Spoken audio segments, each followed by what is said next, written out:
Good morning. Welcome to our Budget Committee for Wednesday, February 15th, 2023. I'd like to call this meeting to order at this time and ask if there's any declarations of interest.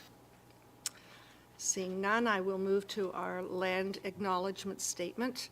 The town of East Gwillimbury recognizes and acknowledges the lands originally occupied and used by the First Peoples of the Williams Treaty First Nations and other Indigenous peoples. And on behalf of Council, I thank them for sharing this land. We also acknowledge the Chippewas of Georgina Island First Nation as East Gwillimbury's closest First Nation community and recognize the unique relationship the Chippewas have with the lands and the waters of this territory. They are the water protectors and environmental stewards of these lands, and we join them in these responsibilities. At this time, I see we have no deputations. I will move to item E, and this is the 2023 proposed business plan and budget. And we will start off with staff. Go ahead, please. Thank you, and good morning, Madam Mayor. We meet once again in February, and let me assure you, from checking with my colleagues, we're probably the council in Ontario that's had the most meetings and workshops in 2023. And today's an important session. It's a special session that was arranged to deal with our business plan and budget, a very important initiative that we do annually. And I just wanted to put a few comments as I've been listening to the deliberations and having a chance to reflect. I had a chance to talk to senior staff and outreach to council and yourself, Madam Mayor, and just been getting various feedback inputs. And I think sometimes we get caught up in percentages and things such as that. And when your eye goes down a sheet, you tend to look for a big percentage. And I think really we've got to talk about just at the very beginning here what the objectives are. And so today, I think collectively we would like to move the budget so that the budget committee, which you're sitting in today, can make a recommendation to council to adopt a reasonable and responsible budget later this month. Just as a reminder to council, 1%. We often get caught up like, what's a percent mean? And firstly, I want to talk about value added for what we deliver. And our average household pays $1,300 a year for taxes for East Gwillimbury services. That does not include the regional component. That does not include the school board. That's for regional services. And when you look at the value of that, you're getting your roads, your sidewalks cleared and maintained. You're getting your garbage picked up weekly. You're getting parks and rec services, programs, access to our wonderful award-winning trail system, our facilities that are all first class, access to our excellent libraries, and importantly, coverage by our emergency services department. And that's pretty good value, in my opinion. For just over $100 a month, we're providing those services. We're also doing it, if I could proudly say, without any debt. A lot of municipalities come into this process, and one of their line items is debt. And discussions even late yesterday with Deputy Velchich, when you have debt and interest rates start rising, that's not a good situation, either as a homeowner or as a larger entity. So we're debt-free. We have the lowest taxes in York Region. And thanks to research from one of our councillors who was looking through some documents, actually one of the most favorable positions in Ontario as far as taxes go. So we're in an excellent starting position. And so when you look at this year's budget, 1% increase is equivalent to $19. And I first thought, well, a month? No, that's a year. So it's about $20 a year, a 1% increase. So, I don't want to drill it down to the hour or the day, but, it's a very reasonable amount. We're in a high inflation time.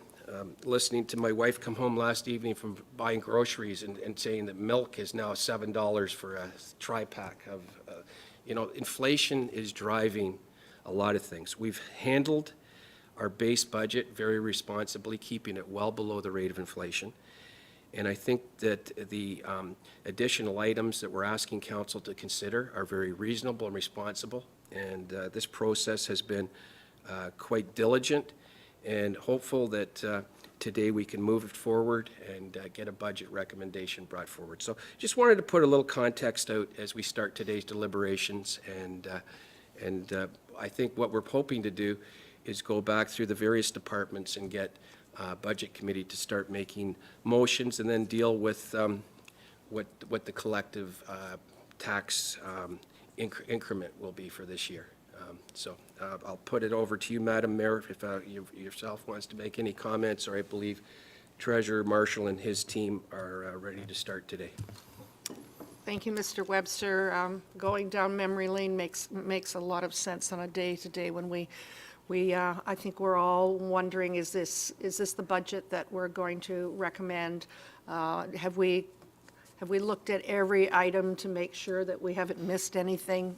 What are the priorities for our community as well as ourselves within our community? And we've spent a lot of time here, a lot of good quality time. Part of it I often think is about the budget, but there's another part that reminds us of our responsibilities and the amount of programming and services that we do provide for our community. So I think we've had a very robust couple of weeks. That's not to say that there still are some questions, I'm sure, with individuals, and I'm looking forward to today to move along with that as well. So with that, I will ask if we can move along and get started with our budget, our plan and our budget for today. Thank you, Madam Mayor. Good morning, Madam Mayor and members of committee. If you can go to the next slide, please. The plan for today is we'd like to go over just a recap of some of the changes that we've made from the original tabling of the budget to where we are now. Give you a snapshot of where we actually stand in terms of tax levy increase, and eventually we would like to get to the point where we are able to table some recommendations for Budget Committee approval. So before I get into the presentation, I just wanted to let everyone know that hot off the press, we provided a new schedule of uncommitted reserve balances. I'm hoping we're not being too presumptuous, because I mentioned before that we're going to wait till the dust settled. But so we'll see. If things happen, we can always change it again. But so this is the latest and greatest for your review. So if we can go to the next slide, please. So as we went through budget discussions, there were four departments that were received with no changes, and that's Development Services, the Finance Department, Legal and Property Services, and the Office of the CAO. So if we can go to the next slide, please. So the rest of the discussion are the areas that did see changes from committee during the process. And we'll start off with the CPRC, where their changes were all on the capital side. There were 3 projects that were added to the capital program. There were some wording revisions to the explanations on the customer service area realignment. We combined 2 projects to make them into one with respect to Mount Albert Community Center.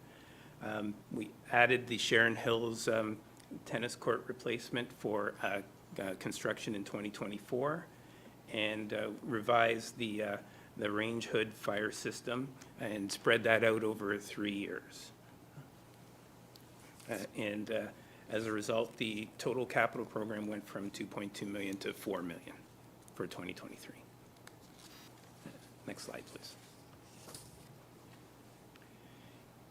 In our CIS department, the main change on this was the deferral of the asset management program project.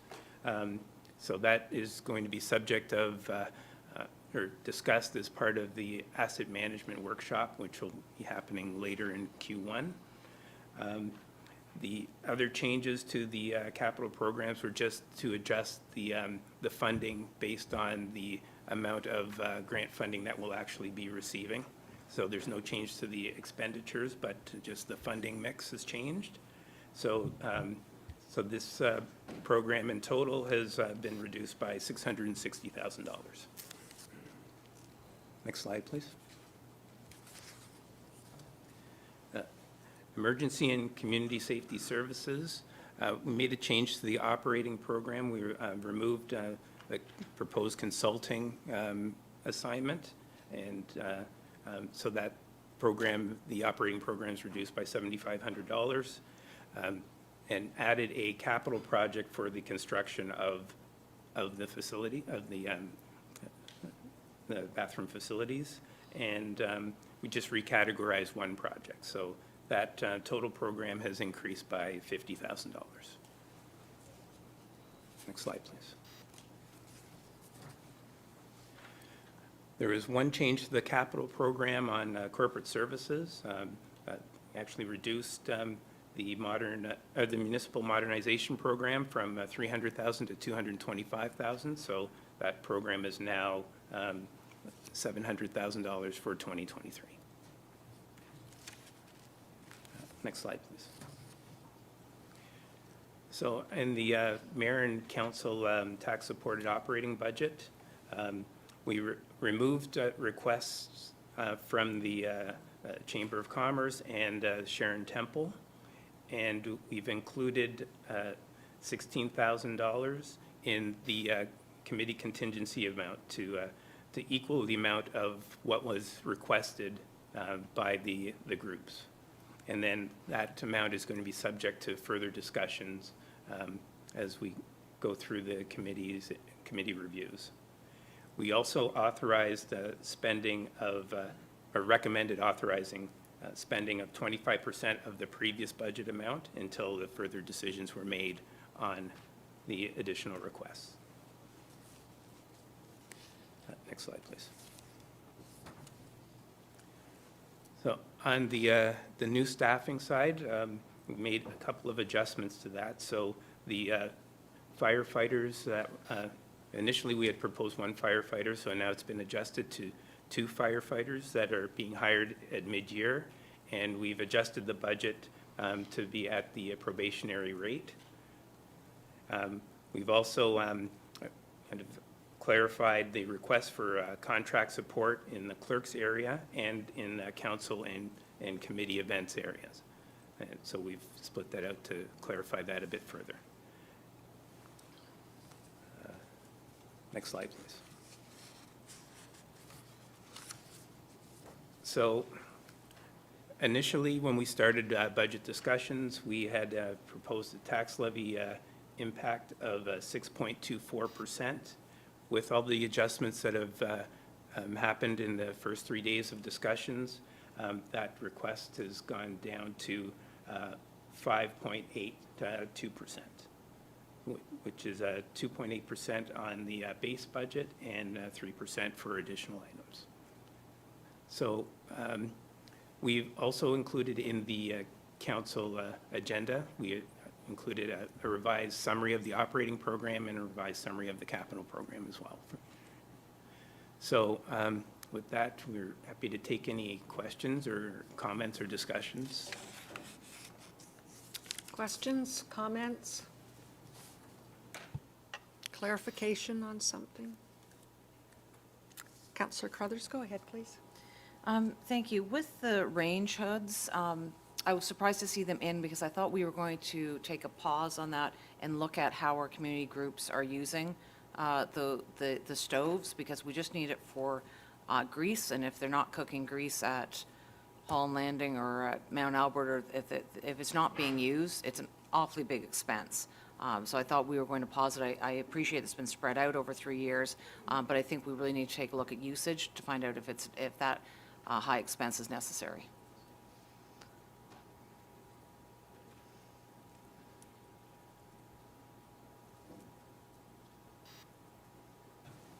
Through you, I'm not sure if General Manager Karmazin has any comments on that.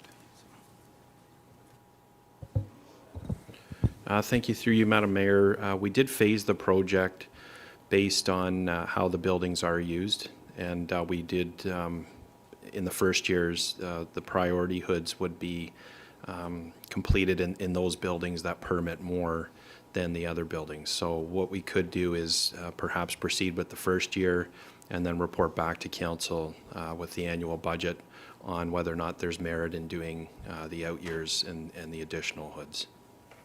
Okay, $20,000 sounds like an awful lot of cooking with grease. I'm concerned that we're spending an awful lot of money on an activity that I don't have any data to show that that's what people are actually doing. I know when we have our pancake breakfast, they're cooking outside. And so I guess I would just like to see how often are people cooking with grease in these facilities. I understand that they're regularly permitted.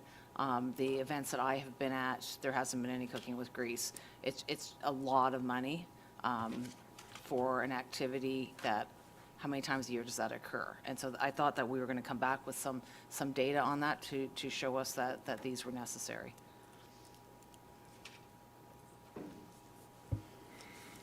Through you, Madam Mayor, if that's council's direction, we can certainly provide that. I'll defer to my colleagues to see if anyone else has comments. I have a few other comments on other things, but we'll leave it at that. Do we have an understanding of the groups that do use these facilities? What really is their activity? If it's questionable about cooking with grease, I'm not the expert, but it sounds like Councillor Crothers is. And I've not seen a lot of them many times. If they're cooking, it's a barbecue outside and serving in the kitchen that I've seen as well. But I'm not sure how other people feel about it. Councillor Crone, go ahead, please. Thank you, Madam Mayor. What I would maybe suggest is that I kind of like the approach that you're taking, where we phase it in over a number of years, but I think we allocate the money for this year, but before we actually go out and spend it, let's do that investigation and see if the merit is there. For me, it's a safety issue, because it's more than just a hood. There's like a fire extinguisher system hooked up to it. So for me, it's a safety issue. But if we allocate the money, and if we determine that there is no merit, then that's money that we can determine either to allocate somewhere else within your park budget or wherever. But I would like to at least have the opportunity, if we need it, that we can use it, as opposed to waiting another year. That's my 2 cents. Thank you, Madam Mayor. Other comments? Go ahead, please. I'd be fine with that, but I would like it to come back to council just on a per-use basis. I'm all for safety, but on a dollar per-use basis, this just seems excessive if it's not being used a lot. So show me that it's being used, and I'm happy to go forward with that. So we can just star that. My other comment is around Yonge Street revitalization. It's not in the budget, but I understand there's some other sources of funding that we may be looking at, and I'm wondering if our CEO might be able to provide some insight on that. Through you, Madam Mayor, I can, Councillor, just prior to year end, we received some very favorable news from the federal government. Substantial grant, conditional upon funding from ourselves in the region. So it could be a real game changer in that community, the significance of it. We can't release all details at this point in time, other than the fact that we're working on it, and it'll certainly help with the revitalization of the downtown hall and landing, and we'll be reporting. I believe later in March, we have a plan to come to council with an update on both revitalization projects and for council and the public. That's wonderful. And if it's conditional on funding from ourselves, are we in a position that we can have that funding, or do we have to wait for another budget cycle? Through you again, Madam Mayor, I'm just looking at our reserve schedule, and it was kind of interesting, and I think Mr. Marshall sometimes doesn't put full totals on, but when you take a look at our reserve balances, our discretionary town reserves before supplementary taxes sit at $69 million. And when you add in our non-discretionary reserves, we currently have a reserve balance of $145 million. We're pretty well run fiscally. Our council's done a terrific job of making sound fiscal decisions, and I would suggest with that amount of money that we could certainly participate in this program fully. Thank you very much. Other questions, comments? Councillor Hay, go ahead, please. Thank you very much, through you, Madam Mayor. I hope that you can bear with me because I'm a new councillor. So I wanted to revisit a question that I had raised, I believe, last week, and it's with regard to training. And the fire chief has indicated to me that he has those figures that I was interested in with regard to how much it costs to train a paid-on-call firefighter. And the reason I raise this question again is because after reviewing the reports of 489 pages, it was pointed out in the reports of the possible amalgamation between Georgina and East Gwillimbury that there was a need for more training, because it identified that every trainer is responsible for training approximately 100 firefighters. Is that correct? And in relation to that question, there was identified in a little chart comparing Georgina to East Gwillimbury that East Gwillimbury firefighters had no training in high and low angle rescues, as far as I understand. So I'm wondering if we have in the budget contingency funds, if extra training is required to meet these areas where there seems to be an identified shortfall in terms of training. Go ahead, Chief. Thank you, Your Honor. Through you to the councillor, I'm not sure which question you want me to reply to first. Did you want to break it down, or do you? Sure, let's break it down first with some information, yeah. Okay, so the information with regards to yearly training of our POCs. Okay, so when we onboard a paid-on-call firefighter, there are some funds pre-hire, some staffing time, and some funding required for preparatory stuff like the interviews and the information night and orientation nights. But once a firefighter starts, the first year they're required to have the necessary equipment, required PPE, helmets, boots, gloves, hood, bunker gear, SCBA masks, station wear, which is uniform, pants, shoes. That's about $4,300. The FESTI contract is about $3,500. Study material is about $125. And the recruit wages, because we pay them, once we onboard them, they are employees and we pay them, is about $2,900.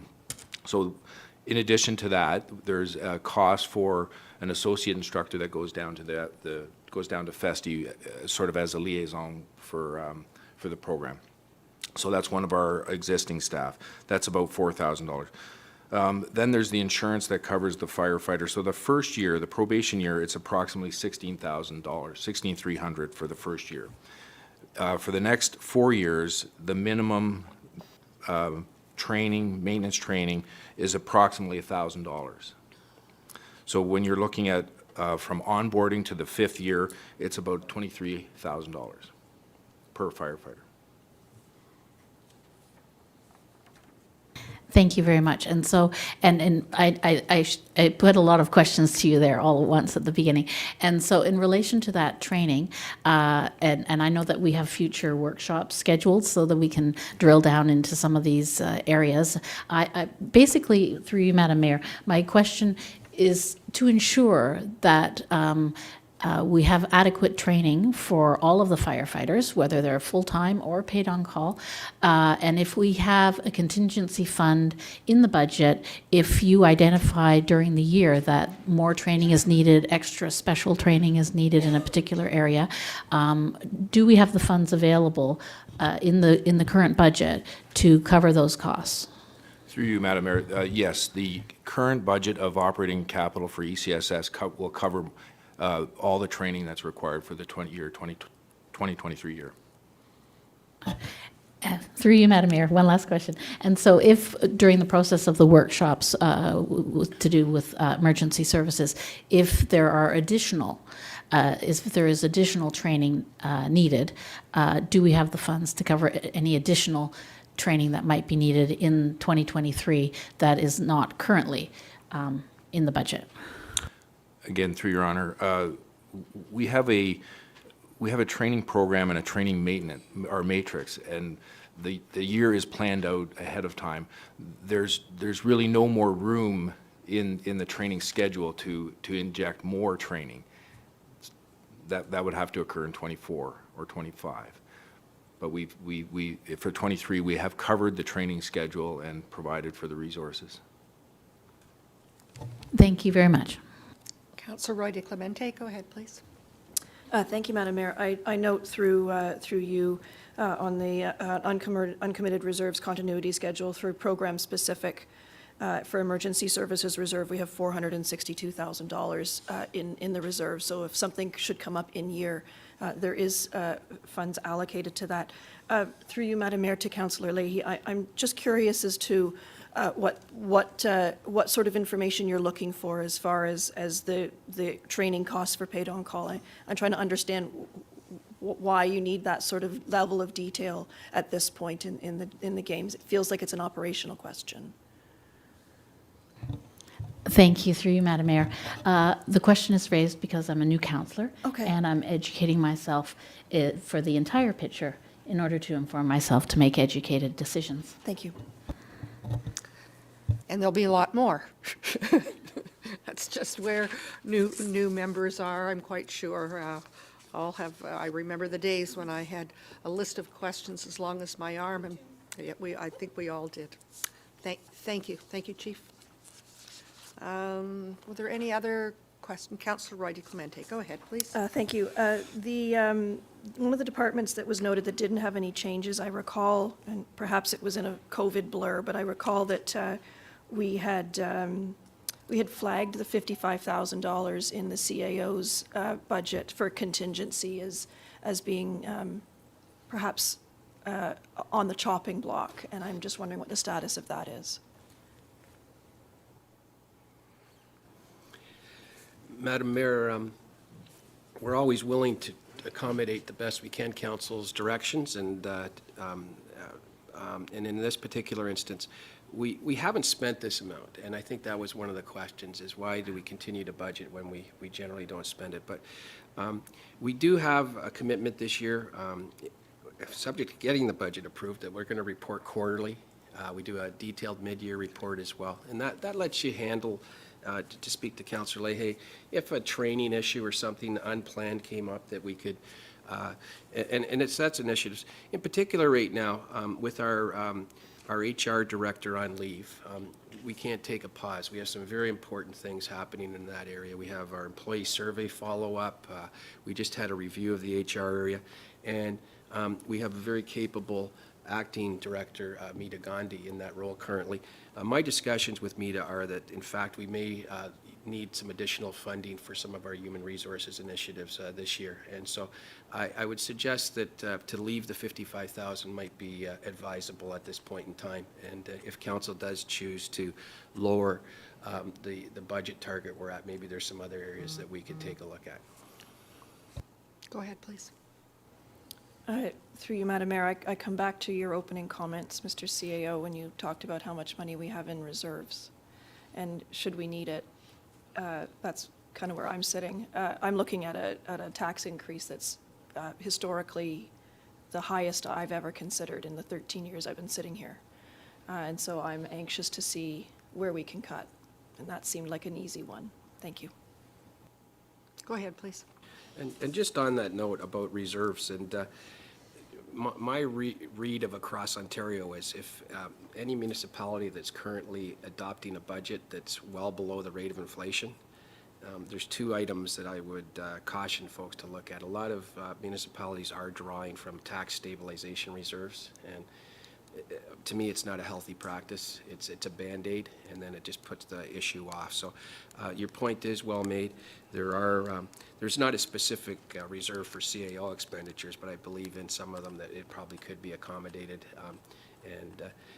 And it is correct that some of these will be one-time costs if we do retain, like, our code of conducts need to be updated, our HR policies we'd like to take a look at to reflect the modern workplace post-COVID. I think there's a number of initiatives that META has planned, and some external assistance on a contracted basis would really help us move that agenda forward. Go ahead. Just on another matter, and this is, you'll pardon me since we just received it this morning, but just going through the reserve continuity schedule, the reserves for park structures under asset replacement, so that's page 1, that top line. It looks like we're drawing it down to $45,000 and we're spending $841,000. So we're basically spending it to almost nothing in this year. Through you, Madam Mayor, I'm wondering if the treasurer could speak to that or comment or tell me if there's a strategy behind what's happening in that reserve, please. So through you, Madam Mayor, that draw in 2023 has increased because of the additional projects that were included through budget discussions. There are a couple of strategies that we are thinking of in terms of trying to get that raised up in future. One is is part of the asset management reserve funding strategy that we'll be looking at in later on in the year. Also, we do use our annual surpluses to help target, to help reserves that are looking like they're falling behind, and we target those and boost them with the surplus as well. And I think one of the things that we would be looking at is a longer-term strategy on not just this reserve, but all the asset replacement reserves. So as a Band-Aid, we'd be looking at the surpluses, but longer term, we'd be looking at how we're going to boost those reserves.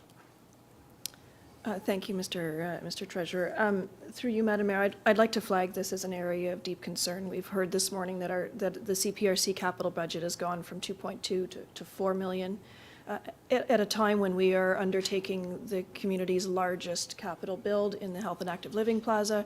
We're layering on more. We're drawing down the reserve. I'd like to flag this as an area for us to reconsider perhaps some of the projects there.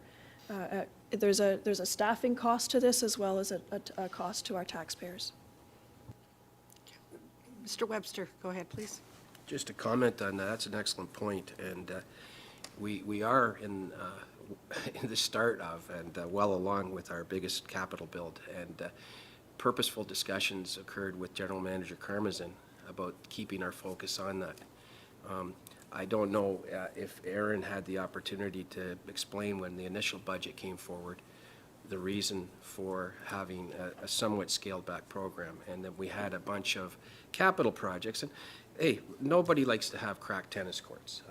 I'll be at the first of the line, or puddles, but at the same time, it seems like we've put everything into this budget year at a time when there's a lot of things. I don't know if folks saw it this morning, but Justin Tucker was downstairs looking at the park design for the help, and that's something we haven't discussed, but that was set aside as we've tendered the bricks and mortars, and that's a huge project, and there's going to be a lot of staff time. So I don't know if, Aaron, if you're prepared to speak, but I believe that you had put forward a scaled back program initially, cognizant of this big build that we were focusing on. Through you, Madam Mayor, we have focused staff efforts, obviously, on the Health and Active Living Plaza as a first priority, and we also have council approval for external contracted project management resources that we've also employed on that project. In addition, we have made some moves internally to provide further bench strength with regards to our parks area. We're not in a position in 2023 where we're building 11 new parks and trails through the development planning process, so we are able to shift some of those resources over to capital repair and replacement. So with confidence, I have reviewed the capital program, and with confidence, I can say our parks and facility staff can deliver on those projects. Thank you. Councillor Roy DiClemente, follow-up? Thank you. Helpful to know that our staff can deliver on it, but we don't have the money to do it.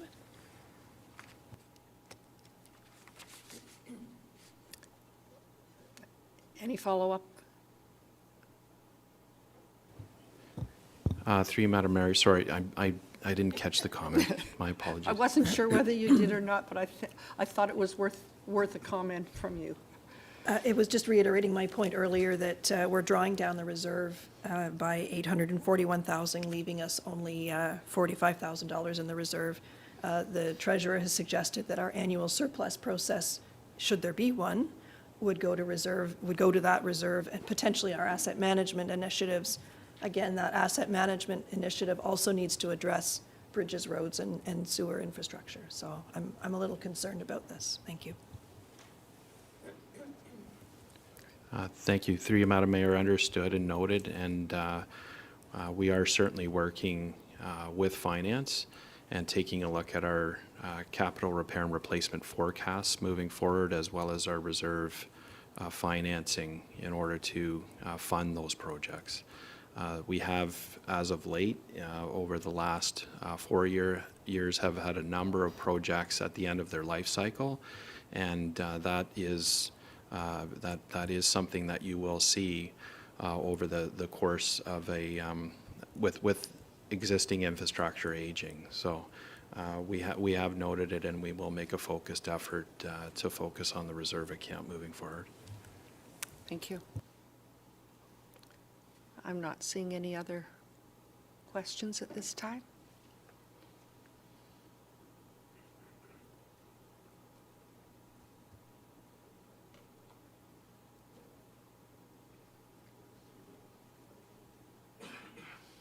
So Madam Mayor, we have the options right now. So I think it's time to start looking at the various departments. We could go department by department, or we could, I think the way we tried to reflect it was the ones with no change, save and except now the potential discussion regarding the CAO's or the corporation's $55,000 contingency. So I believe there's the first slide would be, rather than doing a resolution for each department as we've done in the past, to do a resolution that might affect those with no change, to be endorsed in principle and forwarded to council for approval.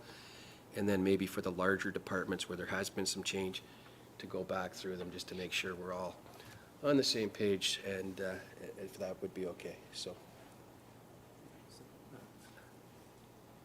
So through you, the clerk has some recommendations drafted. So the ones that had no change, we can go through those, and then we can go back to the ones that did have change, and we can start discussing those. So. Councillor Roy DiClemente, go ahead, please. Thank you. I think before we do that, my instinct would be to have a larger discussion amongst my colleagues here about what number we want to land on as far as a tax increase, and then work backwards.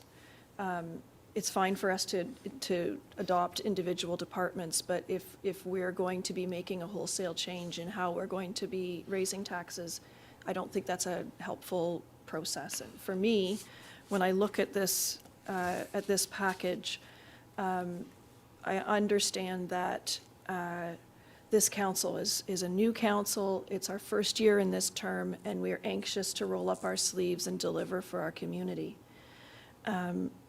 However, it feels to me like there there's an unprecedented level of investment, not just on the capital side, but also on the staffing side. There are 11 new staff. There's 4 conversions, a contract, a student, and 5 new FTEs. I don't think I've ever seen a budget that was that high level of investment.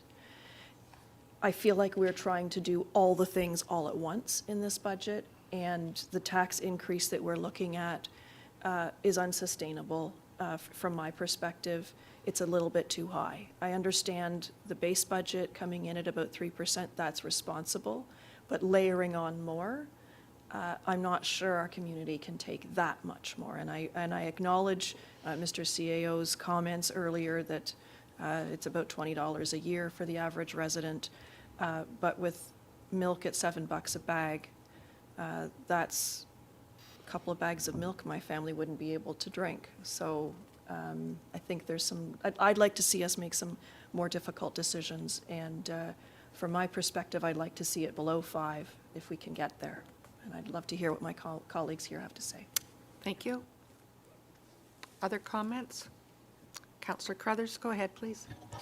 Thank you. I'm comfortable with a rate that's below inflation. I appreciate the work that staff have been doing to trim here and trim there and sharpen their pencils and all those good expressions. At some point, you start shortchanging the taxpayer. I think we have to be careful that we have enough money to do the things that our residents expect of us. In years when we didn't raise taxes, we still had people complaining that we were raising taxes. So the ability for the general public to understand what portion is the EG portion, which portion is the regional portion or the school board portion, or impact values changing, the impact that we are having at $100 a year as proposed here is very minimal. $10 a month for each household. I appreciate the pinch, the financial pinch that people are feeling with inflation. And I think that we need to be looking at ways to help relieve that in a bigger way, because I don't think it's $100, the extra $100 that's going to put some families over the edge. It's the $4,000 in property taxes in general. So I would ask Mr. Marshall if you can help remind us of some of the programs that we have in place to help families that are struggling to pay their taxes. So through you, Madam Mayor, we have a tax deferral program for people that have experienced an increase that they can come in and apply for. We also, which we did fairly recently through the pandemic, people that were having problems making their payments, we'd negotiated payment programs with them. They contacted us, and we made sure that we were able to do something that was reasonable for them so they could still pay their taxes. Thank you. I think it's important that we remind ourselves that those things are in place, because I think sometimes it's short-sighted to think that it's the $100 that they can't pay, and forgetting that it's actually the $4,000 that families might be struggling with. $4,000 being the average taxes, that we kind of throw that number around. I would hate to shortchange our staff or our residents by nickel and diming on this budget.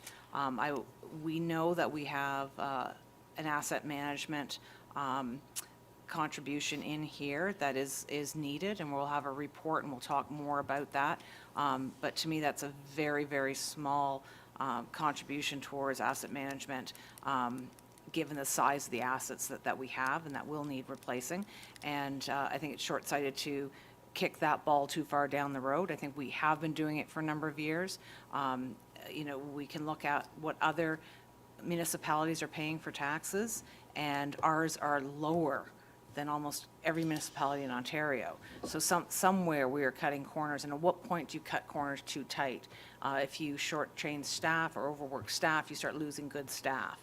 Our municipality is growing, which is why we're adding more staff, and I think it's an appropriate amount, and it would be very good to have staff come back with a report that actually shows how much our population, our tax base has grown versus how much our staff has grown over these last number of years. So I am very comfortable with this. I'm happy that all the places that we've been able to cut and bring it in at such a low rate. Thank you. Thank you. Councillor LaHaye, go ahead, please. Thank you, through you, Madam Mayor. As a new councillor, again, I reflect upon decisions of previous councils. For example, last year, we were coming out of a pandemic, and it was the council's decision to have a zero tax increase. And I understand the probable motivations behind that is that people were still suffering from the pandemic. However, with the changes in our economy and changes specifically here in Ontario with inflation, I believe that it's the time. Unfortunately, it's more of a bitter pill, but there is a necessity for taxes that they cannot stay at 0% increase. There is the reality of maintaining services and providing services that residents expect. And I believe that this is also a reflection of overdue additions to support the town and the staffing of the town as we grow as the fastest growing municipality in all of Canada. So I am also appreciative of the fact that the number that we appear to be landing on is less than the rate of inflation of 7%. And I think that residents will understand, hopefully, in terms of how we message this increase to them, that it is inevitable and that we have done our very best job, albeit this is my first budget process, we've done our very best job to keep the tax increase at the lowest rate possible. Thank you. Thank you. Councillor Crone, go ahead, please. Thank you, Madam Mayor. This, and I haven't served on council as long as some of my colleagues, certainly, my first term, this is my in the beginning of my second term, and this is without a doubt the toughest budget I've sat on. I think Councillor Roy DiClemente made the comment that it's the highest rate increase that she's seen in what, 13 years, you said? And I think that speaks volumes. But we're also, in the time of the highest inflation that we've ever seen. And as a town, we're not immune to inflation. I would love to get from staff, not right now, put you on the spot, but I would love to see at some point, how much is inflation impacting? Like, could you quantify that in a percentage amount? Because I know it's impacting this budget. And I've had, on reflection on what we did last term, and we were in unprecedented times with the pandemic, and we made the decision to take 0% rate increase budgets because we thought it was the right thing to do at the time. Now, when you're in something like that, you don't know. You don't have the benefit of hindsight at that point. And so we did what we thought was the best thing to do at that time. Now, I've had friends and residents say to me, maybe we shouldn't have. There were supports in place at the time that could help people out. And we put off certain investments, certain programs. We had to lighten the load a bit. I know we ran a very lean ship here, and I thank staff for that. So we're now in a position where we have to play catch up. There are pressing issues facing this town right now, like, as Councillor Carruthers mentioned, asset management. That really concerns me, that we need to get our arms right around that, just to validate whether our fears are right or if we're wrong, but we need to determine that to be sure, because I fear that it could be, if we don't deal with it properly, it could be a ticking time bomb. So I think we really need to dig into it. So when you look at yes, we could, I think we probably could get it down another %.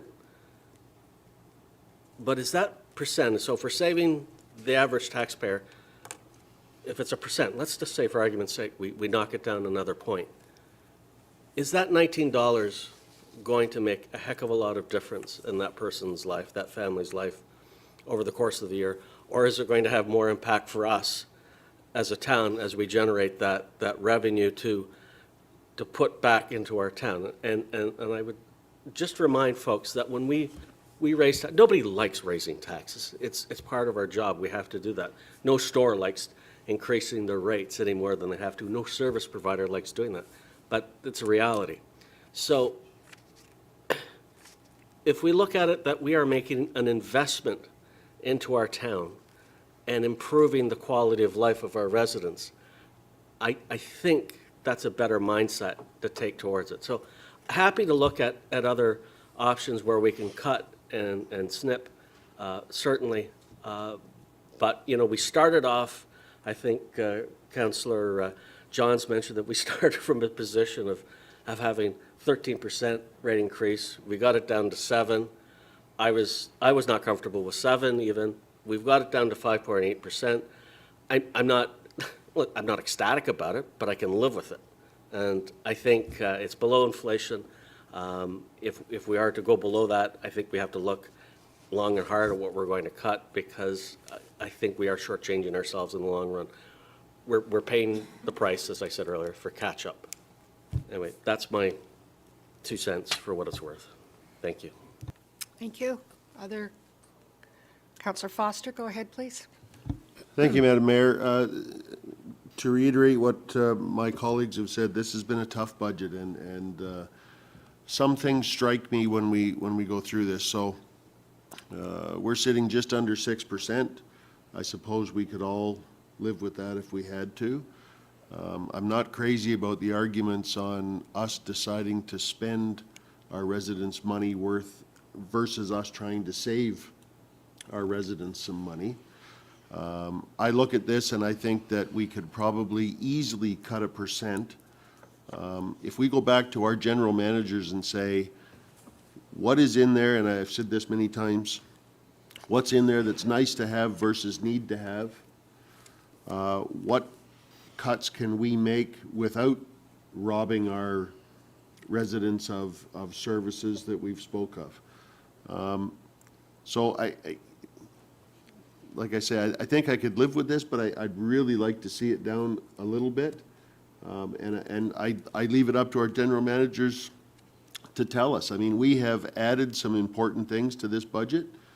We've talked, many of us have talked about things that we don't think are that important to this budget. So maybe there is some room to wiggle. I think we put it back to our staff and give them that target that Councillor Roy DiClemente spoke about, whether it be 5 or 4.8 or whatever it is, and say, come back to us and tell us what you've taken out, what the impact is of what you've taken out, and then let us decide if we can make it work. I don't know what more I can say. Thank you. Thank you. It's quite a dilemma that we have. I don't remember budgets quite the same as this one. I think we're very, very proud of our facilities, our programs, our services that we provide. It's been years to build them to this point. Do you take a look and see if in fact that could be lowered somewhere along the way? I think there's an opportunity to have staff go back and take another look after listening to the discussion here today, that there may be, on the other hand, staff may come back and provide a number of opportunities and suggestions that may change the flavor of our community and what we stand for. And if that's the case, then the decision would have to be made by members of the Budget Committee on how much do you cut if you cut. It's a tough one. Mr. Webster, go ahead, please. This is very helpful, the discussion. And a couple of comments. And what differentiates our financial position from others? Firstly, and we don't give ourselves enough credit at times. Our tax levy, the base is actually 3.81%. And that number really would be 6.8%. We have, each year, we put a targeted cost savings and efficiencies in our budget of 1%. And I am not familiar with another municipality that does that. And what we do is we incentivize our leadership team and our departments to do things better and more affordable and more have innovation introduced. And we do not have a mentality here, like in other organizations, where quite often towards mid-year, there's an email that goes out and says, you got to start spending your budgets. You've got to spend 100% of your training budgets and your publications and your program areas. We do not. We've met this target year after year. And Councillor Roy DiClemente brought up, this is our largest increase in 13 years. I happened to start 13 years ago, and there was no strategic plan. Tax rate increases were well above the rate of inflation, and we quickly ratcheted it down, and we achieved debt-free status. We've had the lowest tax rate increases for decades, and this is a tough year. This year I'm going to take a little bit of a different position because I think I might have been too accommodating, and we've already achieved our 1% through that, and I'm having discussions with Treasurer Marshall and his team, and there's some little bit of a fear factor on achieving that, and typically if something got referred back, I think there's a reasonableness if it's an amount that, but I think to suggest another percent would be a very optimistic goal and lengthen this process quite a bit. So I'm just putting some facts on the table, Madam Mayor. I know some of these messages are somewhat very concrete in their place, but I don't want to put a rose color on the lenses here. Thank you. Comments, questions? Councillor Crothers, go ahead, please. I would encourage my colleagues to look at the Ontario property tax calculator to see where we line up with other municipalities in Ontario, and to reflect on what happens when what are the unintended consequences if we keep asking our staff to cut. There's a lot of staffing increases or additions in here, as Councillor Roy DiClemente mentioned. That says to me that our staff are run off their feet, and they're asking us for extra bodies to help do the work. And I know myself that when I've asked staff for requests over the last year or so, you see how busy they are. So let's just think about the unintended consequences of shaving $10 off here or $10 off there, and make sure that we're not falling further behind the rest of the province in what we are able to provide for our residents.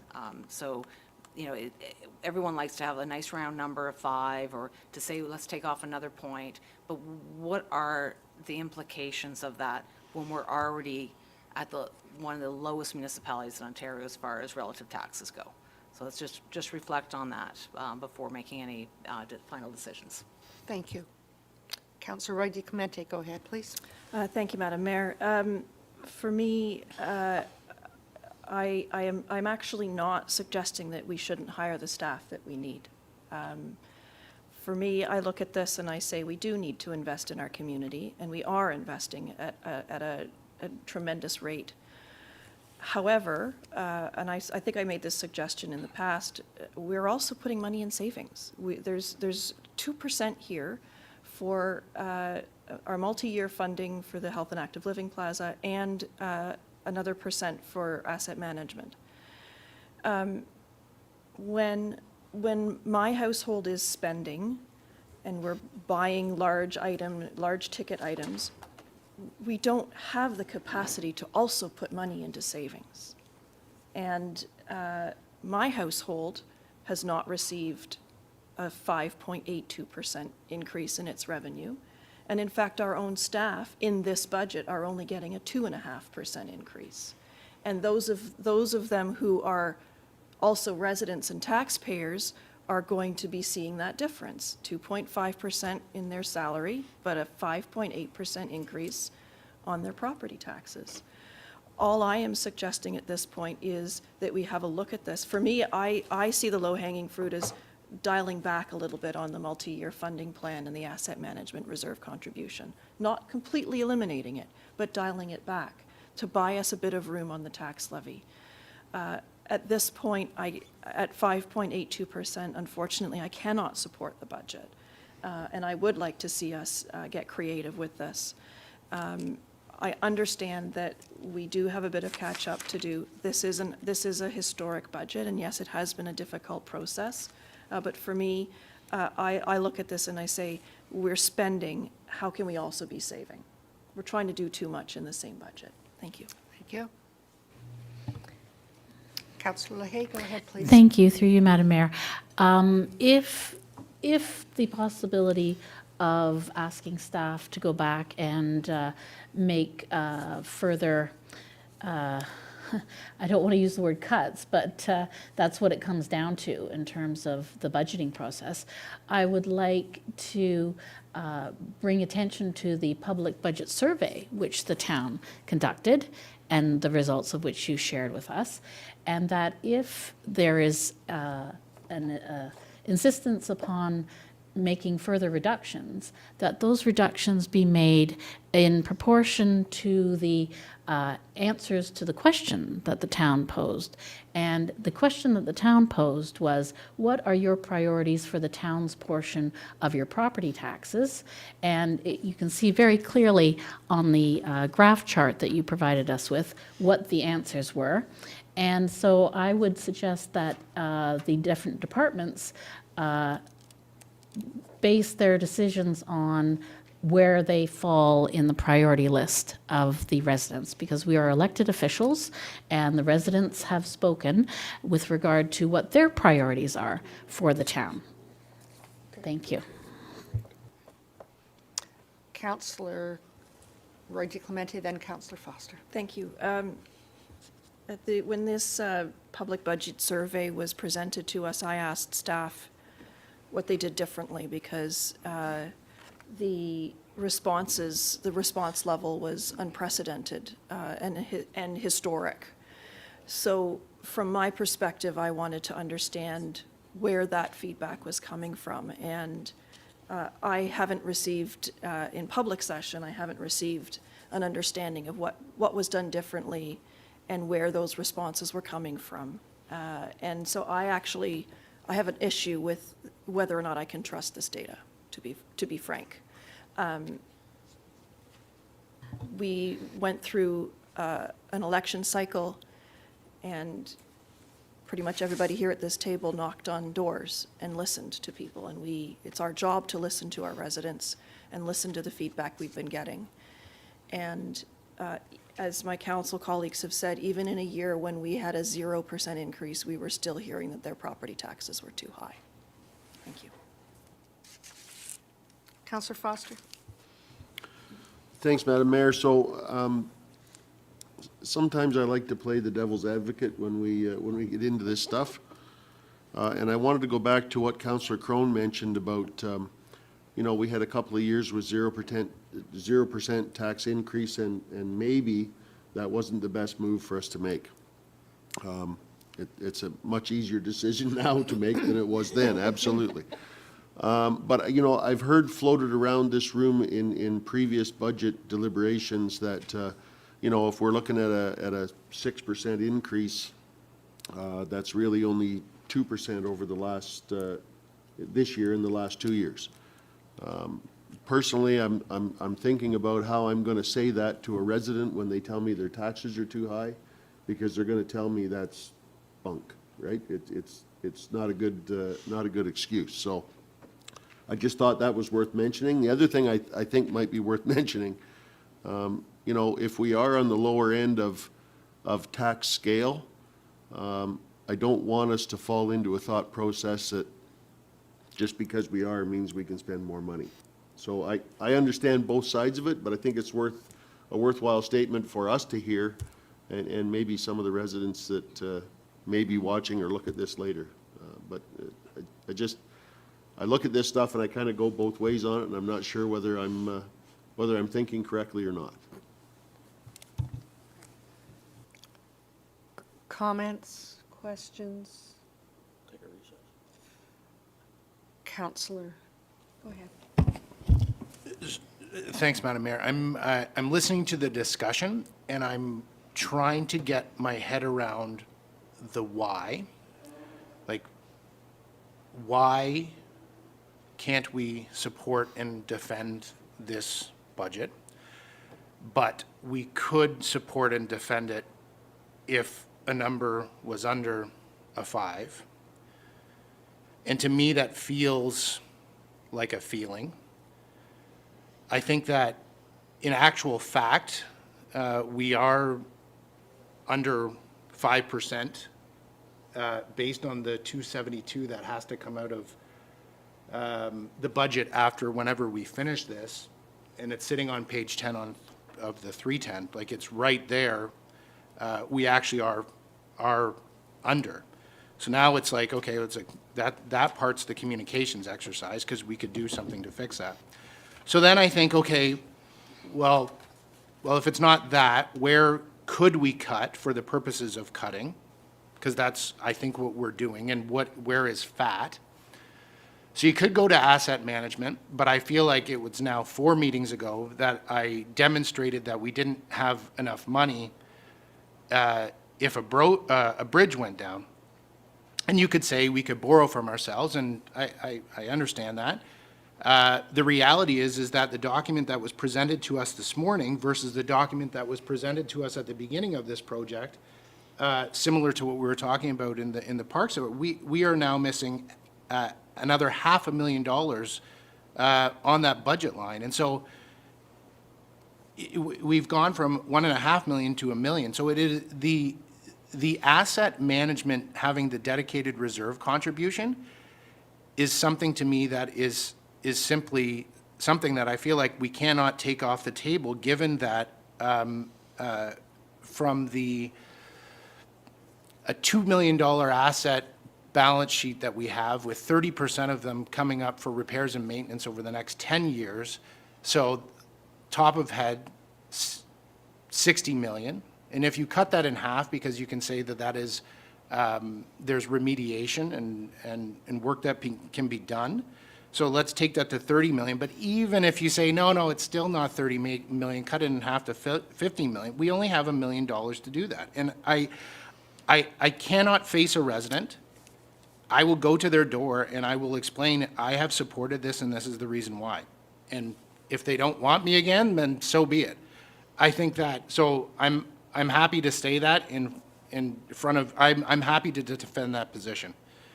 Now on help, I think that we have to, I wasn't here to vote for help, but we have voted for help. So now that we have committed to help, I don't know where we can now turn our back on committing to the commitment that we have made on that 1%.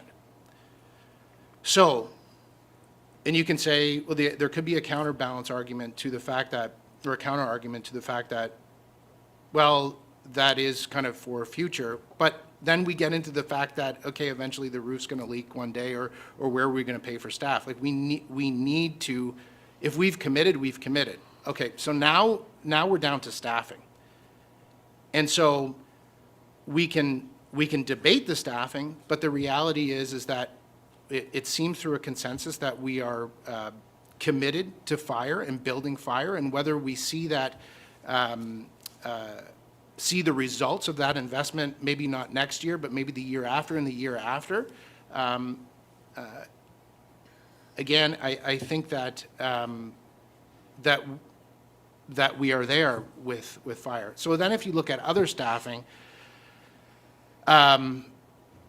I think that's where we would need to start to make choices, but we have to support staff. So I have been, I rewatched our budget meeting last night on YouTube from previously. I came in here at 6 o'clock this morning, and I have been rereading the budget. I think there are 2 lines out of everything, and I'm not even sure that it is necessarily the right thing. And one, I will say, Mr. Molinari's department is not, it's not related to what I'm going to say next, but I just want to congratulate Mr. Molinari's department. There's a line in Public Works that I didn't pick up on the last time, and on 1.3 million, he found 35,000. So I feel that that is personifying the work that the staff is doing to get this number down, and that 1% that Mr. Webster spoke about is a real number that we're driving down, and knowing that, we still have a department, a senior management team lead finding 35,000 in savings before knowing that he still needs to find more. And that was impressive to me in my sleepless hours of trying to figure that out. So I just want to acknowledge that, because that meant a lot to me, seeing that one line, because there was a lot of lines and that one stuck out. So on the Sharon Temple item, and my ward partner in Council Roy D. Clemente makes the comment, this is not a town facility, but we are contemplating, we've sent it back to staff to review. But in reviewing if it is not taxpayers' property, and it is not, maybe we should look at not funding it with not taxpayers' money. So that would mean coming out of community contributions. And if you look at line 2110,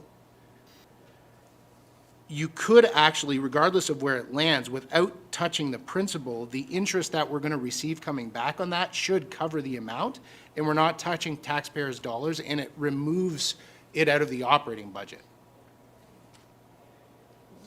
I got a nod and a smile. Is that a nod from our treasurer? Don't move. Give me a half nod. I got one more. Just say yes. Through you, Madam Mayor, we could use for a reserve. It might not necessarily be that one reserve, but it could be a reserve. Great, thank you. Okay. So CAO budget, I saw that, and I recognize that that could be an opportunity, but, you know, and CAO Webster spoke about our HR department, and I had a meeting last night regarding HR and the opportunity that is ahead sitting there. So then I went back and I looked at the budget that sits within the CAO's department, through HR. One of the items, and I get why it's sitting there, but one of the items is, it talks about consulting.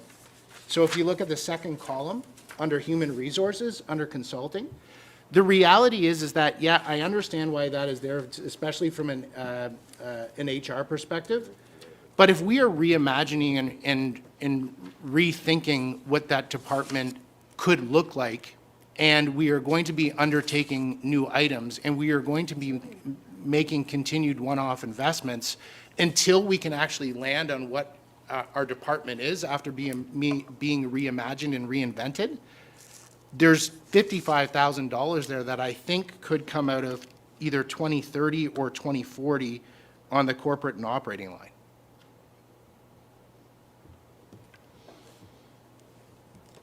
And just say yes.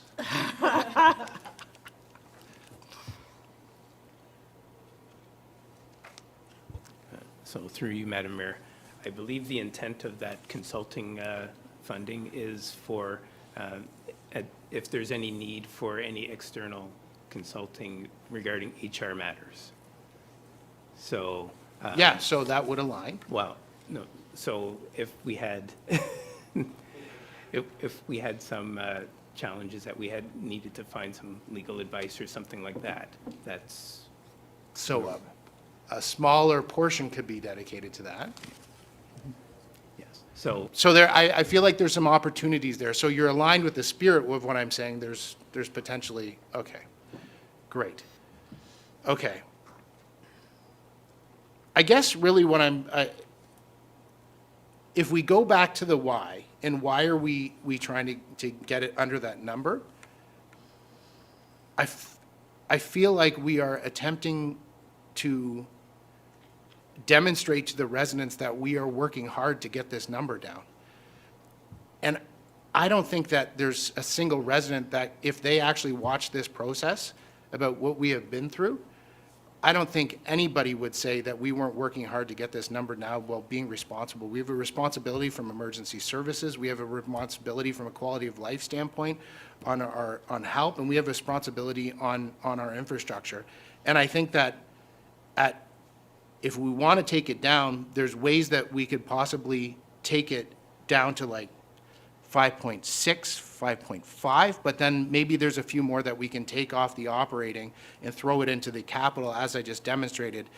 But like I'm just not willing to compromise, knowing, especially seeing these revised numbers. I think that it's important that we be proud and support and defend why this has to happen. And I think that's all I have to say for now. That's all you have Thanks. to say. Councillor Lahey and then Councillor Crothers. Go ahead. Thank you, through you, Madam Mayor. I want to pick up on a very important point that Councillor Johns brought up. And this comes down to our staff, listening to our staff and trusting our staff. As a new councillor, I have been quickly learning that we need to trust our staff and the leadership that they show, which has been proven throughout this process, that they are very actively, even prior to presenting us with the draft budget, they have been looking for cost savings. So as an elected representative, and I take that responsibility very seriously, even if you want to disregard the public input from the public budget survey for whatever reason, if you want to disregard that, even though it aligns with what I heard at the doors while campaigning and while listening to residents during this process who have been emailing me and having conversations with me and very worried about tax increases and inflation, what it comes down to for me is whether or not we trust the staff to do their jobs, which I believe they have been. I am satisfied that they have been doing their jobs, which is to be accountable to the council and the directives that we give to them. If I understand the whole process, how we function as a governance body correctly, that we have given them direction, that they have come back to us with their very best numbers in terms of the budget, and that we need to respect that, and we need to fundamentally trust the leadership and guidance that the staff is giving us as council. So I am satisfied with the number that the budget is at. And if there's a few little tweaks that can be added on, that's a bonus. But at the present moment, I am satisfied with the process that we have taken and with the results that we have come to. Thank you. Thank you. Councillor Crone, go ahead, please. Thank you, Madam Mayor, and I think it needs to be said, Councillor Johns is rewatching the budget and rereading again. He has our thoughts and prayers. We do have an employee assistance plan here. You are welcome to get the proper counseling. Good heavens, man, why? I'm hearing different voices here that can live with it, that would like to see a little more. I think, Madam Mayor, if I may make a suggestion, you can choose what to do with it or not. I think that there, and Councillor Johns has already indicated that there might be some room for shaving a little more. Can I throw out the number, a target number for staff, if we could get it down to 5.3, so half a point more, is that something everyone could live with? I know I'm trying to bridge the gap here with my colleagues that are strong on either side, and I think maybe that is a reasonable, good old Canadian compromise. I throw that back to you, Madam Mayor. Thank you. Councillor Crothers, go ahead, please. It's very easy to throw out a number, at 5.5, 5.6, pick a number. What exactly are you going to cut? I mean, I've heard people floating the idea of cutting the multi-year funding for the help. Well, we've been told every year I've been on council that we need that 1% for the help. We absolutely need that 1%. And now somehow it's up for grabs that we don't need that 1%? Like, help me out, help me understand that. Were we told we need the 1% and now maybe we don't need the 1%? I don't want to compromise our staff. I don't want to compromise our residents. I want to have a tax rate that is responsible, that delivers the services that our residents need and that our residents are asking for. To Councillor Leahy's point, we heard at the door what people want. We know that this portion is only a portion of the property tax that we have control over. The rest of the property taxes are out of our control. Nobody likes to pay property taxes. To Councillor Foster's point, what do you say to people at the door? You say that we're one of the lowest property taxes in Ontario. That's what you say to them. And this is below inflation. This is what our staff need. They came in at 13%. We carve back, we carve back, we carve back. I don't want to compromise on a random percentage. I want to look at what we're spending it on, and if that needs to be spent, then it's in the budget. If it doesn't need to be spent, if it can be deferred, then we take it out. But I'm not compromising on a percentage. I have a suggestion at this point, perhaps a recess for 10 or 15 minutes, if everyone has spoken. Go ahead. Thank you. Before we do that, I did want to follow a line of inquiry that Councillor Johns raised regarding the estimated interest that we receive in our reserves. Given that we have substantial amounts in our reserves at a 2% interest rate, we are generating revenue. And I'm wondering, through you, Madam Mayor, to Mr. Marshall, what are the rules about us using that interest revenue?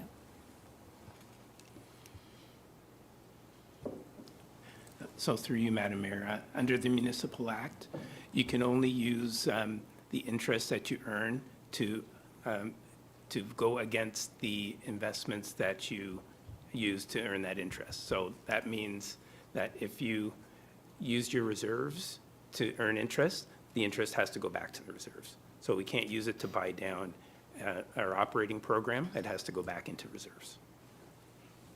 But we could use it for capital. So through you, Madam Mayor, when you put it into the reserves, then you'd use it for capital. Okay. But we can't, as Councillor Johns has suggested, fund the operating grant for the Sharon Temple out of our interest. Or maybe I'm mistaken on the comment that he made. So I understood the comment to be that we'd be earning interest to put into the reserve, and then that reserve balance could be used on capital because it's a capital reserve. I see. Okay, thank you. Councillor Johns, did you have a? That was my clarification, so thank you, Madam Mayor. Thank you. Mr. Webster? As part of this recess, to help move this along and it's to bring listening again to the various inputs, I commend Councillor Johns for driving up our viewership on our YouTube on the budget meetings. I'm You won't sure. live that one down. 100%. We probably had a 100% increase, as a matter of fact, but just not to use percentages, but there was 2 or 3 areas mentioned. I think that we might be able, if you gave staff possibly maybe a recess to 11, we could come back in with some of those options that I think would be responsible. We certainly, I'm going to, again, commend Councillor Crothers. There is a well-thought-out plan for the help, and it is based on 2 or 3 more years. I think it's right into 2025. We need the 1%. So to defer that one, but at the same time, I do want to bring up the notion again, and asset management is critical. We are putting a lot of money into asset management. I think we should continue to. We're listening to council about having a special increase or an additional increase this year. This budget's delivered a lot of things as we're building our largest capital build ever, and you know, everything from community safety to a lot of wonderful enhancements. So let us take a look and see, you know, just listening, if there's something around the 5.3 range that we could bring back in that might be able to get some consensus, and then it would allow us to move things forward without further on. So if we could have a recess for 35 minutes, it would be helpful. I'd appreciate that when you do come back, that we know exactly what has been changed, what has been removed, what has been altered, so we have an understanding of that portion of it as well. Okay. Okay, so you suggested 11? I think 11 o'clock will be sufficient. Thank you. We'll recess till 11. Thank you.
assessed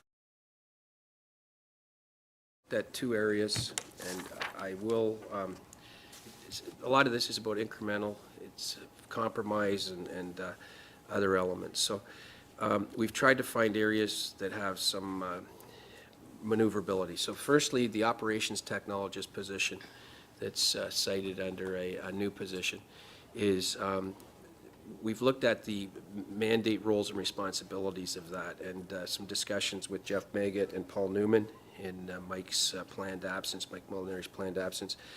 The position will be doing carrying a heavy load with regards to our water, wastewater, stormwater management, and source water protection programs that are all important for the environment. And we feel that the funding was too heavily based on the tax side. And so we've made an adjustment, and it could be handled in our water and wastewater budget without amendment. That's already been considered by council. So I believe that would, Mr. Marshall, that funding shift would create how much tax room? So, through you, Madam Mayor, that creates about $65,000 or about 0.26% or 25%. Could you repeat that, please?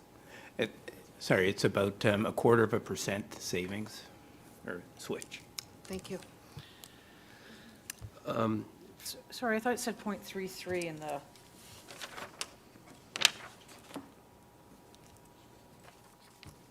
So through you, Madam Mayor, we're not removing the full funding. Okay. We're reducing. Got the it. amount.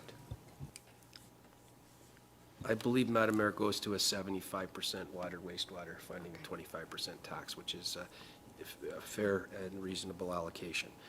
The second one was with respect to asset management. So just from my perspective with regards to asset management, it's a works in progress, it's a major works in progress. And we are, when you look at the scale of things, a younger municipality has a lot of growth ahead of us. Bearing that in mind, though, when you look at our reserve balances right now, we do have a lot of money set aside in those. It's not enough, clearly, and there's got to be more, but we have some pretty admirable levels of existing reserves. And the noted contribution would be, I believe, the first time a council has said we need to make a dedicated contribution to this on a regular basis. I think that's the sea change here. We haven't, up to now, we've been building fire services with dedicated increases. We've been setting money aside for the help.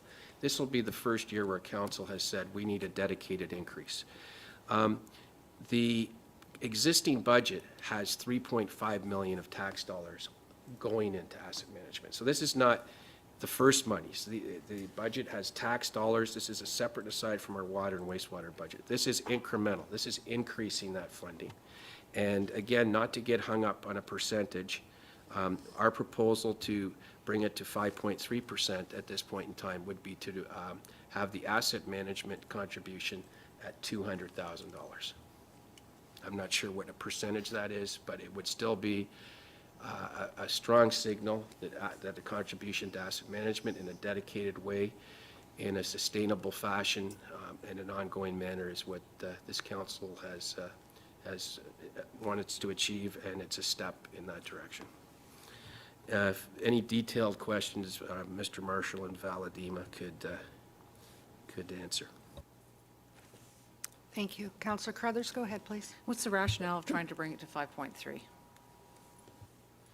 It was just listening to the councillor, I believe it was Councillor Crone, saying, would this be a compromise position? That was the rationale we used. It was the only number that had been tabled at this point. I believe I tabled the number 5.82, that I believe that what staff have brought to us is what we need. I think asset management needs to be at 2%. I've compromised to have it at 1%. So I find 5.82 is the compromise number that staff have brought to us. If you can shave off another 0.25 with that change the operations technologist, I'm happy with that. But I think asset management has already been compromised down to 1%, and I would not support it being eroded any further. Not without specific rationale of that we don't need the money that was asked for. Thank you. Other questions, comments? Counselor Crone, go ahead, please. Thank you, Madam Mayor. Was there, knowing that, probably on this side of the table, we're a little more interested in the asset management program, was there any other options on the table that you looked at that we could keep the asset management piece intact and find the savings elsewhere? So through you, Madam Mayor, we looked at some of the things that we could look at quickly within the half hour that we had. But those were the ones that we thought were most tangible in terms of being able to justify. And if that, the asset management isn't reduced, we're still coming in at 5.55. Counselor Johns, go ahead, please. Thanks, Madam Mayor. To me, this is actually not about the number. This is doing I believe what is the right thing to be doing for the municipality. Is not about a number, but I recognize that, hey, this is budget, we need to land on a number. I recognize CAO Webster didn't speak in percentage form when talking about what that cut to asset management is. I am a supporter and defender, and I will knock on doors and say that this is what I did because I see the numbers sitting right in front of me, and it is not sustainable. We have to address it, and we have to break the cycle. Saying that, we are the only municipality, or one of very few municipalities, that says when this process is done, congratulations, staff, on working so closely. Now get back to work and find another 1%. Because we are still saying that to you, even after we're cutting. And so, again, because this isn't about a percentage and a marketing thing, this is not, my job isn't communications here. So it's about the delivery of service and our what we are attempting to do. What if we made a reduction in our targeted cost reduction, and instead of being 1%, that reduction was actually 0.75%? So it's the overall number, the top line number, it wouldn't say 5.8, it would say something lower, but we would still be feeding asset management at 1% level. And quite frankly, this process that we have been through now over 4 days, and again, Madam Mayor, thank you for the opportunity to chair finance. Having worked with staff, I know that we have this incredible staff in this department that are working so incredibly hard, and I think that being able to kind of move it from a 1 to a 0.75 gives an opportunity for the team to be successful in their department and their efforts, while at the same time us not compromising on our position for deliverables to our town, while at the same time having the opportunity to get our interest or our percentage lower. I think that's. Thank you. I'm not seeing it. Go ahead, please.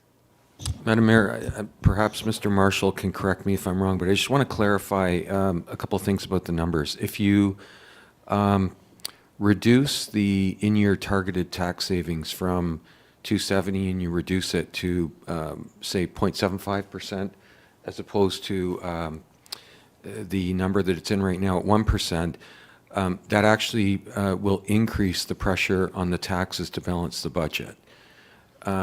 So it's because not we'd have to find it. So just for clarity, because I'm not sure if I understood the question. If you left the tax levy increase as it is right now at your 5.8, you made the adjustment to the technologist position, and then you reduced the in-year target to 0.75. You could do that, and that would stay at the 5.8. So if that's what was being, I just wanted to clarify exactly what was being communicated. Thank you. Mr. Webster. I'm trying to listen and be fair to all. So there are three options. The 5.3, that was a number that was pulled prior to the recess. Staff came back with an option for that.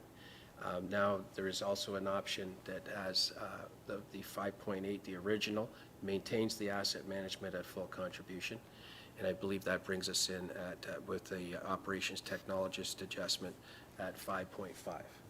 And then Councillor Johns has a third option, which would keep both the asset management and actually reduce the targeted savings that are in year, which is a challenge, and it would bring it in, it's another way of having a 5.8%. So those are the three options that have been put on the table for council deliberation. Thank you. Councillor Roy Clemente, go ahead, please. Thank you, through you. In moving the expenses for the environmental technologist into the water and wastewater budget, does that increase water rates? So through you, Madam Mayor, no, it could be absorbed through the rates, and there wouldn't be a requirement for an adjustment to the rates.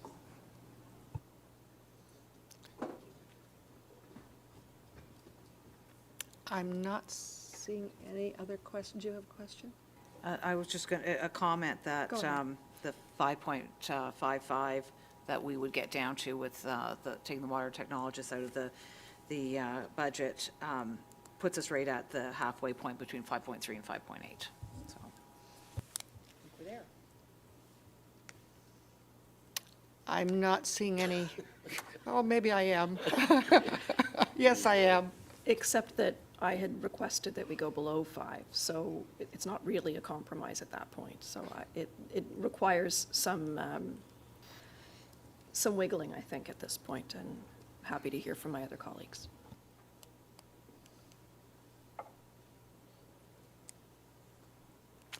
I'm not seeing anyone asking to speak. Councillor Crone, go ahead. At the risk, running the risk, thank you, Madam Mayor, at the risk of getting clobbered, is it of value to have staff go back, give you a little more recess time to see if you, knowing that asset management is near and dear to our hearts here, to find another quarter point somewhere? I'm not sure we're going to get unison on 5.5. It would be nice for all of us to be united in this budget so we can all feel good about it.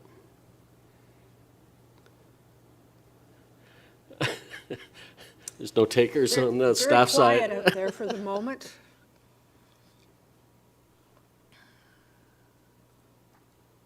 So maybe I can comment first. So just a couple of comments. One, our base budget right now is at 2.8%. So we've done a lot of work going through and getting it down to that 2.8. So if we're to find another percentage, we would have to start driving through that base budget again, which is already fairly lean, to try to find that additional amount. So the only other option would be these additional items that we'd be looking at. So there could be some room in that as well. So we'd have to look at that as well. So we can go back and dig in again, but in our review, when we table our budget, we look at 4 years of actuals going back to see where we can carve out any savings or anything like that. And I think we've done a pretty good job in doing that. So I think it would be a challenge. Like, if we're directed to, we can always go back and look, but I think it would be a challenge to try to find any more savings out of that base budget. Councillor Johns, go ahead, please. Yeah, thanks, Madam Mayor. And I'm thinking back to CAO opened up and he, again, not wanting to talk percentages. Okay, let's not talk percentages. So what are we talking about right now? And I think like it's $4 a year is now where we're at. If we're following your direction to think about it in this way. And so that's what we're talking about for an average household is what we're, over the year, $4 a year is where we're at in this deliberation. So again, I guess I just want to reiterate, Madam Mayor, that as a new councillor, I am proud to support and defend this budget that invests in our emergency services. It invests in a quality of life through health and its sustainability. It invests in infrastructure for a future, and I think that on the capital investment side, if there's conversations about where there's opportunities there for looking at, if there's conversations to be had about looking for opportunities on the capital side, I wholly endorse lifting that up. But on the operating side, I feel like I'm very close. Like, I'm not sure what else we can do, but again, I'm very proud to support and defend where we've landed. Thank you, Madam Mayor. Thank you. I'm not seeing any other discussion. I am also satisfied with where we are. We want to be proud of our programs and facilities and the work that we do, and I think any further reduction might not be advantageous at the end of the day. I think that there would be issues. It's a percentage. That's what it is. We have staff here that are second to none.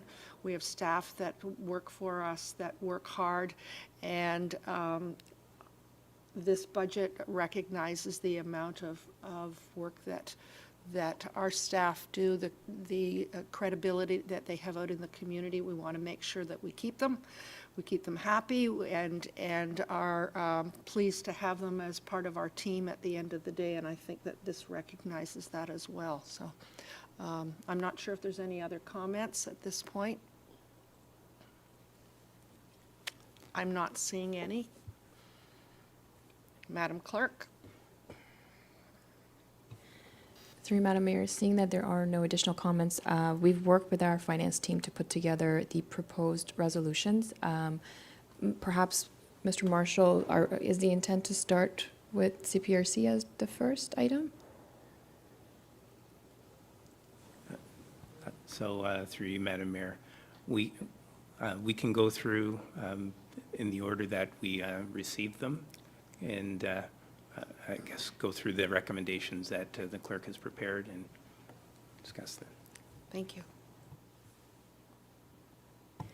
Through Madam Mayor, just bear with me for a moment. I'm going to pull up the draft resolutions.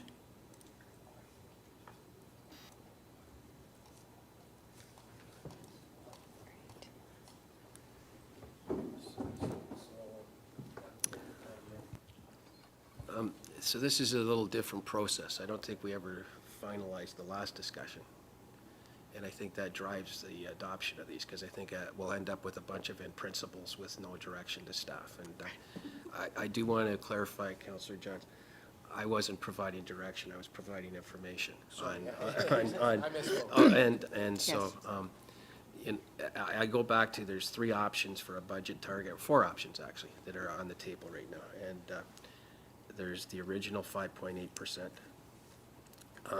Then the revisions made by council, which I think are acceptable. The adjustments made by council that I think were acceptable to all, or approximately, is it 0.25% of a tax percentage being funded through water and wastewater rates. So that brings us to 5.55. So that's sort of the new base, like where we are right now. And so there's 3 options there. There was one that we spoke to initially, which was 5.3, which we were proposing had a further adjustment made. We had a proposal that was Councillor John suggested, which would take it back to the original 5.8 by lowering the in-year savings target. And then there was a suggestion that 4.9% would be the target. So I think that regardless of moving a bunch of endorsements, if council would land on one of those and then bring the rest of the budget forward, I think it would be helpful to bring this process along. So I'm just wondering, are we better to go through adopting everything in principle, or are we better to get an in principle adoption of the final rate and then bring the material along. So I'll leave that to council to adjudicate and the clerk to figure out how to bring forward the three options in which order they might be best dealt with. Go ahead. Madam Mayor, if it eases the discussion, if council asked me to yield my suggestion of the 0.75 and the 5.8, I'm happy to do that. I believe that it still delivers what strong value, but I'm happy to remove 5.8 and the 0.75 to allow for the 5.5 discussion to garner stronger support. Thank you. Councillor Roy DiClemente, go ahead, please. Madam Mayor, I'll give you a motion. I don't have a seconder, I don't think, but I will give you a motion that we approve or we adopt a 5.3% overall rate. Do I have a seconder for that? Sorry, Through you, Madam Mayor, we are in Budget Committee, so it's so I only a don't need mover. it. Thank you. Discussion? Councillor Crothers, go ahead, please. What would you cut to get there? The environmental technologist and the asset, as staff have proposed to us. So the asset management goes to 200,000 and the environmental technologist goes to 0.25, as staff have proposed to us. And I'm putting it on the table for a vote. Discussion?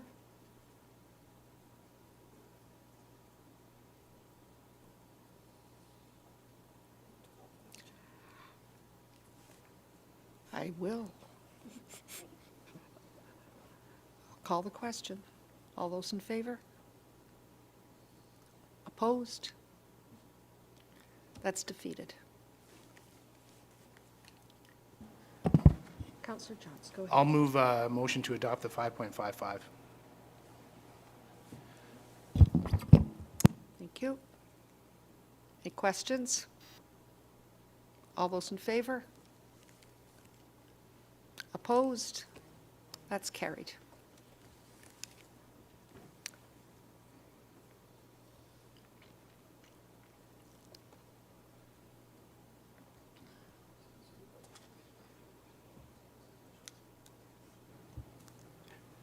So, through you, Madam Mayor, so I guess with that, we can go through the recommendations. We might want to start with the additional items that we had approved, that has been approved now, so there'll probably need to be an adjustment. So if, clerk, if you can go to the, Mr. Webster, did you have a? I'm just Comment? trying to expedite this a little. Thank you. So this is a different process. Usually, everything gets endorsed and passed by the Budget Committee, and then the numbers, we're sort of at the end of Budget Committee. So council has not adopted the budget. Okay, this is a Budget Committee recommendation to council for next Tuesday. Tuesday. Yeah. Yes. Wednesday. Yeah, Wednesday. Wednesday. Okay.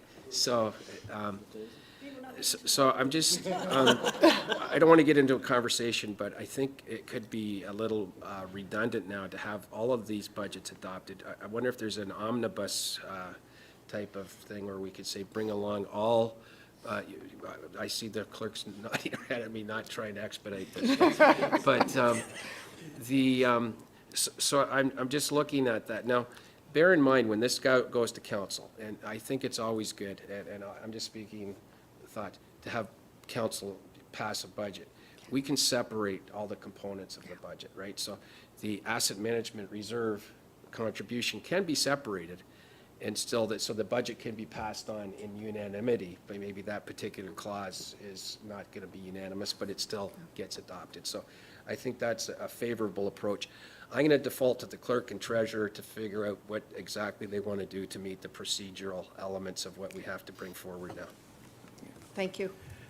so through you, Madam Mayor, I'm going to also defer to the clerk, but my thoughts are that we could have, as the CAO was saying, an omnibus approval of the operating budgets as amended, and then we need to have approval of the additional items. So the staffing, we need a separate one for the staffing and separate one for the reserve contributions. So there would be 3 in all. Oh, actually 4 if you include the capital. So, Through Madam Mayor, what I will do is I'm going to bring forward, starting perhaps with the new staffing requests. That could be the number 1. And Treasurer Marshall, I think that's the good starting point.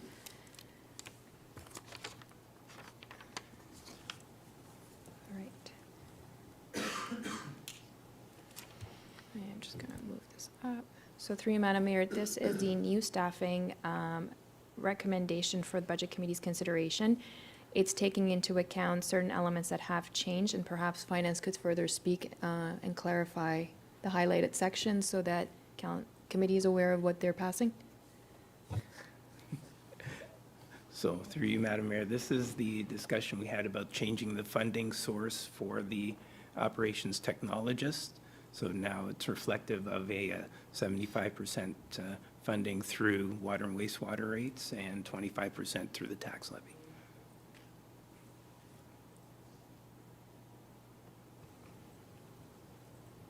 The rest is unchanged.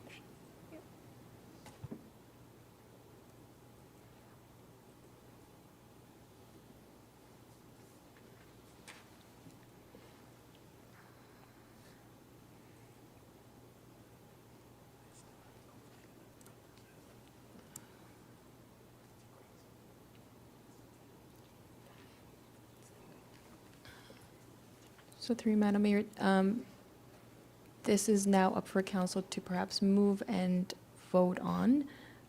Should you wish to make any further amendments, we're happy to facilitate that. Would you suggest individually? I don't believe that's the typical practice in the past. However, if council wishes to extract any component of it, you can. I was just anticipating before we got there. Your council adopt it in its entirety or individually? Scroll down to the bottom. Yeah, you just scroll down for the total. Gentlemen, I don't believe that there's been a total outline for this one. Go ahead, please. Madam Mayor, I'm happy to move this resolution with the reduction in the operations technologist. Thank you. Any questions? Have you had ample time to go over this? All those in favor? And that's carried. Through you, Madam Mayor, just bear with me for a moment. So I think the next item is, The additional requests for funding from the reserve, or for the asset management and help. there it is.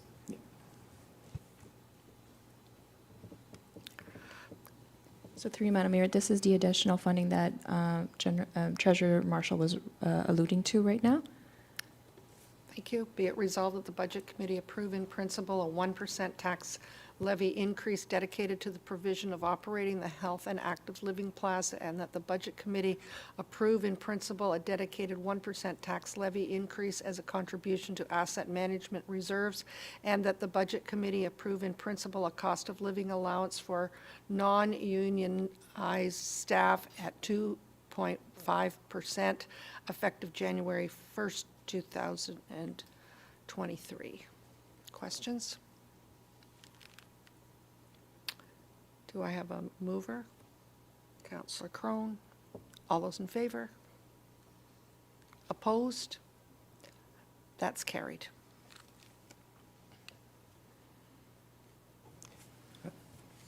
So, Madam Mayor, I think this is where we might want to give the clerk some time to combine, to create a resolution that combines the approval of the operating programs. Thank you. Through Madam Mayor, if you don't mind, I may need about 5 minutes, just because I have to rewrite the entirety of that. So Take all the time you just need. bear with me for a moment. Counselor Crothers. While we're doing that, I'm wondering if we can just talk briefly about the process for next year. We've had conversations individually about this, but I think it would be very beneficial next year, now that we have a new strategic plan, to start with our business plan early before staff start crunching the numbers, so that we all agree on the business plan, what the direction is being set by council, and then get into the number crunching, because usually we get them all together. So I just thought I'd use this opportunity that we could discuss that while the clerk is getting the next resolution together. If it's possible, maybe staff have some comments on how early we could get that started, what will be appropriate, so that that input on the business plan is meaningful and not after the fact. Did you have a date in mind? That's what I'm asking. I'm free next week, but I was wondering if maybe Mr. Velchik has something to say on that. I'm sure he does. Madam Mayor, I don't have a specific date, but I am familiar with that approach. It's a good approach, and I think that if you could leave that with staff, I think perhaps Mr. Marshall and his team could come back with maybe a recommendation on what the process could look like. We do have some time, I think, before we're going to start that. Hopefully, at least a couple of weeks, so we can come back to you. And I think what I'm hearing is, rather than sort of starting with the conversation about the business plan objectives and dollars at once, let's start with a conversation that doesn't necessarily even talk about dollars at all, but what is it, generally speaking, that we want to do to move the program and service agenda forward in the next year? How does that align with the strat plan? What are some high-level objectives that we would set as business objectives that support the strategic plan? And then we would go away and do some number crunching, and then come back with budget numbers. And then at that point, it started with a higher-level conversation about what is it you want to accomplish, as opposed to how much are you spending in each line. And we have the time. Thank you. Counselor Leahy, go ahead. Thank you, through you, Madam Mayor, for the opportunity to express just some comments through the process. Throughout this process, I have felt that there are potential opportunities that we could take advantage of moving forward with regard to our bill, our property tax bills and our water bills. I brought my own in today, and because I was reading the back and the fine print on the back. And I think that there are opportunities that we could take advantage of to educate residents about why they're paying what they're paying. For example, if there's a breakdown, like you've shown us many pie charts in terms of proportions, et cetera, I think it would be beneficial and an opportunity that we could seize to further educate residents if we have that in future communications about the property taxes and the billing. So. Thank you. Through Madam Mayor, so we have now been able to work with our finance team to put together, apologies, give me one moment, a proposed recommendation for committee's adoption. It's going to simply be a simpler version of that. Thank you. Be it resolved that the Budget Committee approve in principle the 2023 proposed tax-supported operating budget as amended, and that the Budget Committee approve in principle the 2023 proposed fee-supported operating budget, and that the Budget Committee approve in principle the 2023 proposed capital budget as amended. Do I have a mover for that? Councillor Crothers? Any questions? I know I went through it fairly quickly.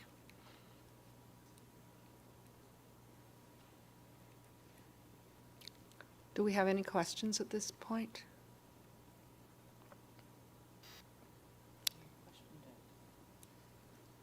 Everyone has finished reading it? All those in favor? And that's opposed? And that's carried. Thank you. Through Madam Mayor, there is one component with respect to the items that were placed on today's agenda. Those are just to simply be received. And that's the presentation that was provided by staff along with the documents that were on the agenda, so. Thank you. Be it resolved that 2023 proposed business plan and budget council discussion and presentation be received, and that the 2023 uncommitted reserves continuity schedule review be received, and that the 2023 tax-supported budget summary be received, and that the 2023 annual capital budget summary be received. Do I have a mover? Councillor Johns? Questions? All those in favor? And that's carried.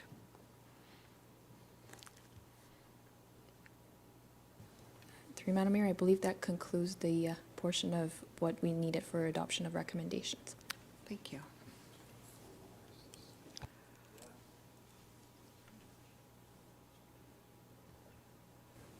Yes, through Madam Mayor, we do have an update from staff's perspective in terms of the agenda for Wednesday, February 22nd. Given that everybody's been very tied up putting together components of budget as well as other initiatives, there will be a 24-hour delay in the delivery of the agenda. We're aiming to provide that by end of day tomorrow, if that's okay with council. Just noting that our meeting will not take place on Tuesday, it will be Wednesday due to the statutory holiday on Monday. So, Thank you. Is there any other business at this time?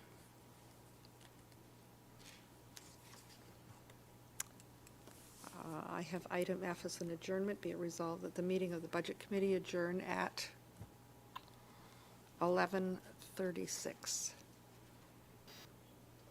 Do I have a mover? Councillor Crone. All those in favor? And that's carried.